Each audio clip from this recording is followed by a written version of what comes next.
Então, no laboratório de ciência, uma das atividades das disciplinas de biologia é o uso do microscópio. Então, é interessante que sua escola tenha um microscópio, que o laboratório da sua escola possua esse equipamento. No entanto, nós temos dois tipos de microscópio que podem ser adquiridos para o seu laboratório. Nós temos o estereomicroscópio e temos o microscópio óptico. O estereomicroscópio, ele é utilizado quando você deseja observar estruturas, partes de uma estrutura macroscópica. Como, por exemplo, é muito utilizado quando você quer observar detalhes de um inseto. Aí você vai utilizar o estereomicroscópio. Quando você quer mostrar para os alunos estruturas microscópicas ou micro-organismos, como por exemplo uma bactéria, você quer mostrar um protozoário da água de esgoto, ou você quer mostrar para os alunos as células do sangue, as células da pele, aí você vai usar o microscópio óptico. Então, gostaria de apresentar algumas partes, as principais partes do microscópio e como utilizar esse microscópio. Observe que nós temos nessa região que nós chamamos de lentes oculares. Por que são lentes oculares? Porque é aqui onde você vai colocar os olhos. Deixa eu mostrar para vocês que são duas lentes. Então esse microscópio é binocular. Geralmente nas escolas você pode encontrar o microscópio monocular, ele só tem uma lente. Aí você tem que fechar um olho e olhar com o outro. Aqui não, ele é binocular, ele tem duas lentes. Então você coloca seus olhos nessas lentes para ver o objeto. Elas são removíveis, podem ser limpas e depois colocadas no local de origem. Essas lentes têm a função de aumentar o objeto. Além das lentes oculares, nós temos as lentes objetivas. Então nós temos aqui, nesse microscópio, nós temos 4 lentes objetivas. Elas também podem ser removíveis. Tem uma rosca de remoção. Você pode retirar essas lentes, certo? Depois coloca no local de origem. Você só vai retirar essas lentes quando você necessitar guardar esse microscópio, quando ele não for utilizado por muito tempo, ou quando você precisar fazer uma limpeza nessas lentes. Elas também têm a função de aumentar o objeto. Por exemplo, esse microscópio, ele tem aqui as objetivas, as oculares, que tem um aumento de 10 vezes. Então ela consegue aumentar o objeto em 10 vezes. E temos aqui várias objetivas. Nós temos uma objetiva de aumento de 4, objetiva de 10, objetiva de 40 e objetiva de 100.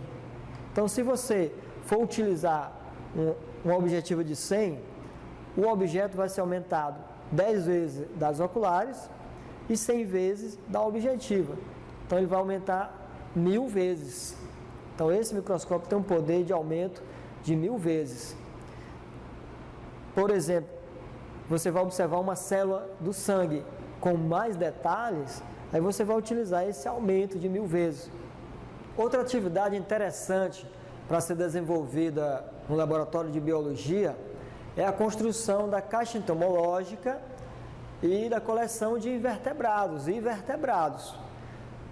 Nessa atividade de construção de caixa entomológica, é uma atividade interessante porque os alunos eles podem sair para uma aula de campo, onde vão coletar insetos, invertebrados, depois voltam para a sala para construir essa caixa entomológica. É uma atividade em que os alunos fazem coleção. Essa coleção pode ser de libélulas, pode ser de borboletas ou de percevejo, ou seja, uma diversidade de invertebrados que podem ser coletados para a construção dessa caixa entomológica. uma atividade interessante porque é de campo, atividade extra-classe, onde os alunos vão sair da escola e eles gostam muito desse tipo de atividade. No entanto, o professor tem que ter um cuidado para selecionar o local da coleta, da aula de campo e visitar esse local com antecedência para saber se realmente é possível realizar essa atividade, quais são os riscos. Não se deve levar alunos para locais desconhecidos. Essa atividade também ela pode ser desenvolvida por etapas.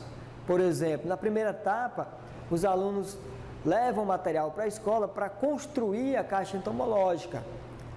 Na segunda etapa, eles vão coletar os insetos juntamente com o professor, com o técnico de laboratório. E na terceira etapa, eles voltam para a escola para montar a coleção da caixa entomológica. Essa caixa entomológica também pode ficar no laboratório. Vai ser um material didático para as próximas aulas. Uma outra forma de desenvolver essa atividade é pedir que os alunos se dividam em grupo e já tragam essa caixa entomológica pronta para ser apresentada numa aula para os professores e para os demais colegas. Ou seja, cada grupo traz a sua caixa já organizada e apresenta para os demais colegas. Também no laboratório é possível você ter uma coleção de vertebrados e de invertebrados. E essa coleção pode estar em frascos, como podemos ver aqui nos slides, e em estantes. Então, o professor pode elaborar um projeto para a coleção de vertebrados, por exemplo, ou de invertebrados. E os alunos, ao longo do período letivo, vão trazendo esses animais. E o professor no laboratório vai conservar esses animais. É claro que precisa de um frasco adequado e de uma substância conservante. Para isso, o professor tem que ter essa capacitação e também o técnico de laboratório. Outra coisa é observar as normas de biodiversidade, as normas de manipulação desses animais. Nem todos os animais é permitido que estejam em coleções de laboratório. No entanto, os invertebrados, como por exemplo invertebrados marinhos, estrela do mar, pepino do mar, bolacha da praia, no caso do grupo dos equinodermos, dos grupos dos selenterados, esses invertebrados geralmente são coletados, né, nas regiões de praia que tem maré baixa, como por exemplo aqui no nosso estado, a praia de Barra Grande, é um local adequado para fazer esse tipo de coleta. Então, o professor de biologia, juntamente com o técnico de laboratório, podem organizar uma aula de campo nesse sentido e levar os alunos até essa praia para fazer essa coleta. Daí eles podem levar o material, os vidros, as substâncias conservantes e já trazem todo o material já pronto para montar a coleção no laboratório. Então, são atividades interessantes da disciplina de Biologia e também da disciplina de Ciências do Ensino Fundamental, que pode estar sendo realizado com os alunos e já vai ajudando a desenvolver o laboratório da sua escola. Bom, o laboratório de Física é um laboratório mais específico, então são materiais mais específicos e o professor, juntamente com o técnico de laboratório, deve selecionar esses materiais dependendo da atividade que vai ser desenvolvida. Então, alguns experimentos de física exigem materiais mais sofisticados, muitas vezes são caros. Outras atividades exigem materiais mais simples, como por exemplo o multímetro, para medir a corrente de alguns materiais, como por exemplo, bateria. Então, uma atividade bem simples e um multímetro, o uso dele também é simples e é um material, de certa forma, não muito caro. Então, o laboratório de física, ele tem essa especificidade. Alguns materiais são mais apropriados somente para a disciplina de física, diferente do laboratório de biologia, laboratório de química, né, que podem compartilhar alguns materiais. Nós sabemos que a implantação de um laboratório de ciências abrangente para todas as áreas, biologia, de física, de química e até mesmo de matemática, tem custo elevado. Muitas escolas não têm condições financeiras e autonomia financeira para implantar esse laboratório. Muitas escolas precisam de recursos que vêm do governo federal ou do governo estadual, quando se trata de escolas públicas, e não tem esse espaço reservado na escola para desenvolver essas atividades práticas. No entanto, não é por isso que o professor das diversas áreas vai deixar de realizar as práticas. É por isso que ele vai ficar somente na teoria. Nós temos alternativas para o laboratório de ciências. Como, por exemplo, você pode estar utilizando materiais alternativos. Gostaria de mostrar para vocês aqui nos slides como essa substituição de alguns materiais pode ser feita na realização de algumas experiências mais simples.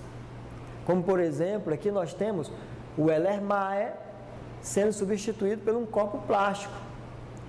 Porque o Erlenmeyer muitas vezes é utilizado, como a gente já viu, para dissolver substâncias. Então, um copo plástico também pode ser utilizado para dissolver substância. E nós temos aqui, nessa outra figura, uma seringa plástica substituindo uma bureta, que a gente viu que a bureta é utilizada no processo de titulação. Então, uma seringa também pode substituir esse equipamento. No entanto, é claro que, nesses casos, você vai ter algumas limitações e algumas experiências devem ser adaptadas de forma que, com materiais alternativos, você só poderá desenvolver experiências mais simples, não experiências mais sofisticadas. É importante você ter esse conhecimento de que esses materiais podem ter alternativas. Na plataforma, nós temos um texto auxiliar, que é um artigo dos alunos da Universidade Federal de Pernambuco. É um projeto de iniciação científica, onde eles propõem materiais alternativos para um laboratório de ciências. Dá a importância de vocês lerem esse artigo, verem como ele é interessante e como é possível você ter alternativas para algumas atividades do laboratório. Existe no mercado vendas de kits de laboratório que podem ser uma alternativa para o laboratório de ciências. Como, por exemplo, nós temos aqui nessa imagem um produto que é vendido no mercado, que ele é um laboratório em miniatura, cabe dentro de um caixote. Então, nessa maleta vem todas as vidrarias, a maior parte das vidrarias, é claro, em tamanho miniatura. Vem também microscópio em tamanho miniatura e diversos outros equipamentos que são utilizados nos laboratórios de ciência. Então, o professor pode levar para a sala de aula. Uma outra alternativa é o laboratório móvel. Algumas empresas comercializam esse tipo de laboratório e consiste em 2 armários e uma unidade móvel que pode ser levado para a sala de aula. E ele também contém todos os equipamentos que são utilizados no laboratório convencional. Tem microscópio, tem todas as vidrarias. E o professor, a escola, não precisa ter um espaço específico para o laboratório.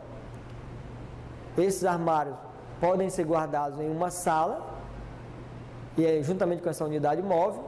Quando o professor for realizar atividade prática, ele seleciona o material que ele vai utilizar, coloca na unidade móvel e leva para a sala de aula. Ou então, se a escola tem uma sala disponível, o professor leva os alunos para essa sala e faz a experiência na unidade móvel, que tem uma pequena bancada onde pode ser utilizado ali, feitas as reações, por exemplo. Ou então o professor pode usar uma mesa, ou seja, uma alternativa onde vai se estar buscando adaptações para que essas atividades práticas sejam realizadas.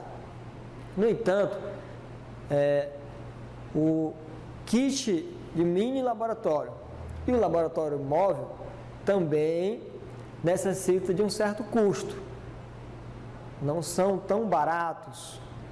Daí a importância do professor, juntamente com o técnico de laboratório, juntamente com o diretor e a equipe da escola, estarem elaborando um projeto para desenvolvimento de um laboratório de ciência, ou seja, um projeto de laboratório para a sua escola.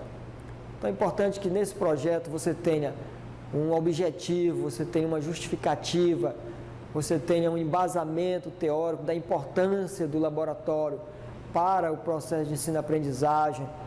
E nesse projeto você relacione todos os materiais que você quer que o seu laboratório tenha, juntamente com os custos. E a partir daí, com esse projeto elaborado, você, juntamente com a equipe da sua escola, vai atrás dos recursos. Então, a gente vai encerrar a aula de hoje. Espero que vocês tenham gostado desta aula. Espero que vocês estejam motivados. Gostaria de deixar para vocês essa mensagem. O trabalho prático é reconhecido, quer por professores, quer por investigadores, como recursos de inegável valor no ensino e aprendizagem das ciências. Então, gostaria de agradecer a atenção de todos e até a próxima aula.